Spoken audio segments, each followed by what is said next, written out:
नमस्कार, public news में आपका स्वागत है। मैं हूं कुमार अमिताभ। प्रधानमंत्री पद का दावेदार बनने के लिए ममता बनर्जी ने ब्रह्मोस दाग दिया है। उन्होंने साफ साफ कहा है कि यूपीए क्या है, यूपीए कुछ भी नहीं है। जबकि आज प्रधानमंत्री मोदी के सामने यूपीए ही प्रमुख विपक्षी गठबंधन है। ऐसा लगता है ममता जी नया गठबंधन बनाने पर उतारू हैं। शरद पवार से मिलने के बाद उनका मिजाज सातवें आसमान पर पहुंच गया है। उन्होंने सीधे सीधे यूपीए को खारिज कर दिया है और कहा कि एक नया गठबंधन बनाना है जो विश्वसनीय हो और बीजेपी को टक्कर दे सके। बीजेपी को टक्कर देने के लिए विश्वसनीयता जरूरी है और उन्होंने दावा किया कि उनके ही नेतृत्व में विश्वसनीय विपक्षी गठबंधन बन सकता है। हालांकि शरद पवार ने थोड़ा सा अपना तेवर नीचे रखा। उन्होंने कहा कि हम कांग्रेस का विरोध नहीं कर रहे, कांग्रेस को साथ रहना जरूरी है। अंदर खाने यह भी संकेत है कि शरद पवार उतनी तवज्जो नहीं दे रहे हैं, लेकिन साथ छोड़ना भी नहीं चाहते। एनसीपी के एक अन्य नेता नवाब मलिक ने इस बारे में पहले ही बयान दे दिया था।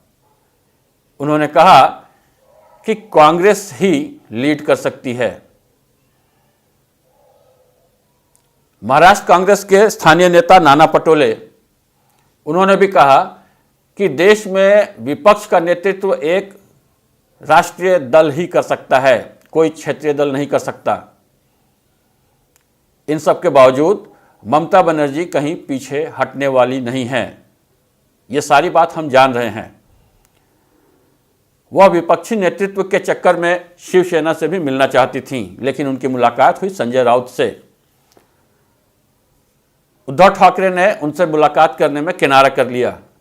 इससे ऐसा लगता है कि अभी भी वो बीजेपी से कुछ सहानुभूति रख रहे हैं।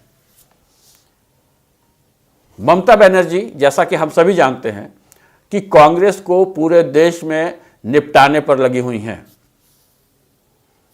उन्होंने मेघालय में कांग्रेस के एक बड़े नेता समूह को अपने साथ कर लिया। पूरा का पूरा वहाँ का दृश्य ही उन्होंने परिवर्तित कर दिया। और भी कई नेता उनके संपर्क में हैं, ऐसा उनका दावा है, और वो लगातार कांग्रेसी नेताओं को अपने साथ लाने की कोशिश कर रही हैं। ऐसा भी माना जा रहा है कि जो असंतुष्ट G23 ग्रुप 23 के नेता हैं, उनमें से भी कुछ ममता के साथ जा सकते हैं। ममता जी ने राहुल पर भी हमला किया। उन्होंने कहा कि केवल विदेश में रहने से यहां राजनीति नहीं चल पाएगी। अगर जीतना है, टक्कर देनी है बीजेपी को, तो मैदान में रहना पड़ेगा, वरना बीजेपी फायदा उठाती रहेगी और हम पिछड़ जाएंगे। उन्होंने यह भी कहा कि अगर आप डरते हैं, निर्णय लेने की क्षमता नहीं है, सामने आकर फेस करने की क्षमता नहीं है, तो आप कभी भी बीजेपी को टक्कर नहीं दे सकते। उनका यह कहने का साफ साफ मतलब था कि कांग्रेस अब कमजोर हो गई है, कांग्रेस में निर्णय लेने की क्षमता नहीं है, कांग्रेस आगे बढ़कर नेतृत्व नहीं कर सकती है, इसलिए अब टीएमसी नेतृत्व करने को आगे बढ़ रही है। सभी जानते हैं कि देश की जो हालात है उसमें बीजेपी को टक्कर देने के लिए विपक्षी गठबंधन में सुदृढ़ एकता होनी जरूरी है।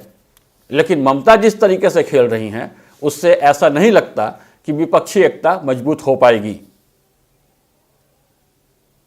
ममता बनर्जी के तेवर कहीं भी ढीले नहीं पड़ रहे हैं और उनको एक बहुत ही मास्टर क्राफ्ट्समैन प्रशांत किशोर का सहारा मिला हुआ है, जो अंदर खाने ममता बनर्जी को देश का अगला प्रधानमंत्री पद का दावेदार बनाने पर तुले हुए हैं।